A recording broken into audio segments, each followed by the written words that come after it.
All right, let's dive right into this explainer. Today, we're totally decoding the biology of sleep and using some proven psychology to optimize your mental alertness. Look, if you're tired of waking up feeling like you were hit by a truck, you are in the exact right place. We're going to learn how to train your mind to trust your schedule and really turn sleep into your absolute greatest recovery tool. So, here's how we're going to break this down today. We'll start with the brain fog mystery, then unlock the 90-minute sleep cycle, sync your internal clock, master the 3-2-1 power down, and we'll finish up with the ultimate morning reset. Okay, part 1, the brain fog mystery. I want you to really think about this for a second. Have you ever slept a solid 8 hours, like done everything right, but still woke up feeling heavy, groggy, and just completely unfocused? You know that feeling, right? Well, you're definitely not alone. It's what we call brain fog. And the craziest part? It's not actually from a lack of sleep. You're basically fighting your own biology. It is literally one of the most frustrating things in the world to spend a third of your day in bed only to wake up feeling totally drained. So here's the massive paradigm shift. Striving for that traditional 8 unbroken hours, it can actually backfire and leave you feeling super lethargic. Meanwhile, your friend might sleep for just 6 hours and bounce out of bed with total clarity and insane energy. How does that even make sense?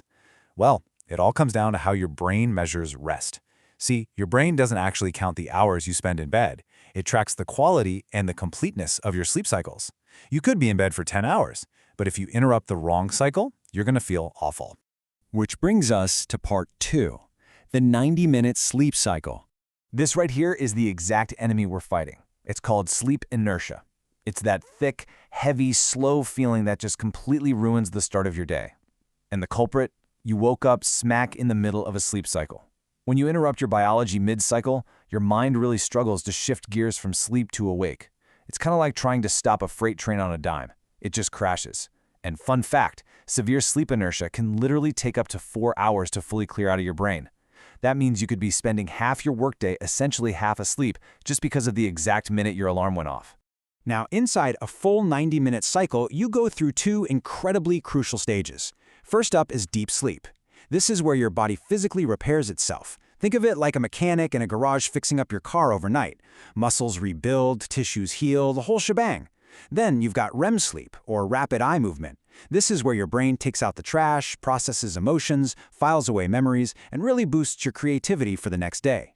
But if your sleep is fragmented by stress or caffeine or late-night scrolling, your body might be lying there resting, but your brain never actually reaches these 2 critical recovery stages. Your mind simply isn't recovering.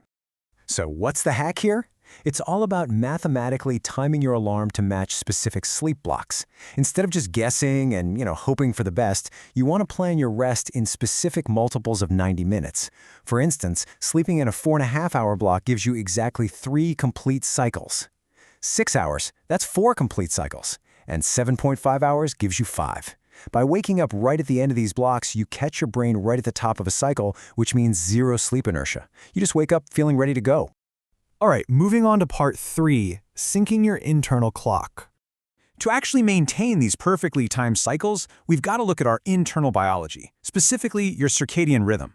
This is your internal body clock. Imagine it like a master conductor, telling your brain exactly when to release melatonin, which is the primary hormone that controls sleepiness.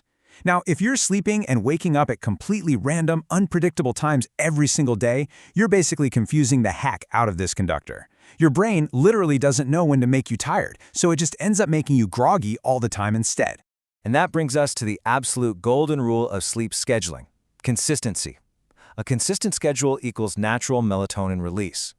By sticking to a strict routine, going to bed and waking up at the exact same time every single day, you're training your brain to recognize the pattern. Over time, your brain actually starts proactively releasing melatonin right when you need it. You stop having to force yourself to fall asleep, you just naturally power down and wake up feeling significantly fresher. Next up, part 4, the 3-2-1 power down. Okay, so the secret to a great morning actually starts the night before, using a super powerful concept called cognitive offloading. Basically, this is the deliberate process of prepping your brain and nervous system to slow down. Look, you can't just slam your laptop shut after firing off a stressful email and expect your brain to instantly power off. We aren't machines with a simple on-off switch. We have to gradually shift our physiological state, letting the nervous system know that, hey, the demands of the day are officially over. Let's walk through how this countdown actually works. 3 hours before bed, stop eating heavy food. This gives your digestion a break, preventing your body from working overtime when it should be resting. 2 hours before, stop working or trying to solve complex problems. Seriously, step away from the spreadsheets and those late-night emails. Give your nervous system a chance to decompress. And then, 1 hour before bed, turn off all your screens. Every single step of this 3-2-1 method systematically shuts down a different active, energy-draining process in your body. And listen, that final hour, it is absolutely vital for your brain chemistry. The blue light from your phone, tablet, or TV actually blocks melatonin production. It traps your brain in this alert, stressed-out beta state. Your brain literally thinks the sun is still up and you need to be wide awake. But when you ditch the screens, your brain naturally shifts into a relaxed alpha state. This alpha state is basically the ultimate launch pad, perfectly priming your mind to slip effortlessly into those 90-minute deep sleep cycles we talked about earlier. Finally, part 5, the ultimate morning reset. The biology here is absolutely crystal clear. The very first 10 minutes after you wake up dictate your alertness for the entire rest of the day. You've got to fire off 3 biological triggers right away. First, get some morning sunlight immediately. Open the blinds or step outside. Second, completely avoid looking at your phone. Avoid that reactive survival mode. No morning doom scrolling, promise me. And third, get some quick physical movement in or splash some cold water on your face. Here is the incredible neurochemistry behind why this works. When you step into that sunlight, you manually activate serotonin in your brain, which instantly boosts your focus and mood, powerfully resetting your circadian rhythm for the day. And if you still got a bit of lingering fog, that quick movement or cold water triggers your sympathetic nervous system, releasing dopamine and norepinephrine, which are essentially your body's built-in all-natural energy boosters. Literally, within minutes, the fog completely evaporates and your mind shifts sharply into reasoning and execution mode. I want to leave you with one final, very powerful paradigm shift. Sleep is not a lazy habit or a weakness, it is your brain's recovery mode. It restores your focus, regulates your mood, and sharpens your decision-making. Once you stop obsessing over getting exactly 8 hours and start sleeping smarter using 90-minute cycles and biological triggers, your mind is going to become absolutely unstoppable. Try that 3-2-1 power down tonight and set your alarm for a 90-minute block. But seriously, ask yourself this. If you could reclaim hours of lost energy every single day just by changing when you set your alarm, what could you achieve with your mornings?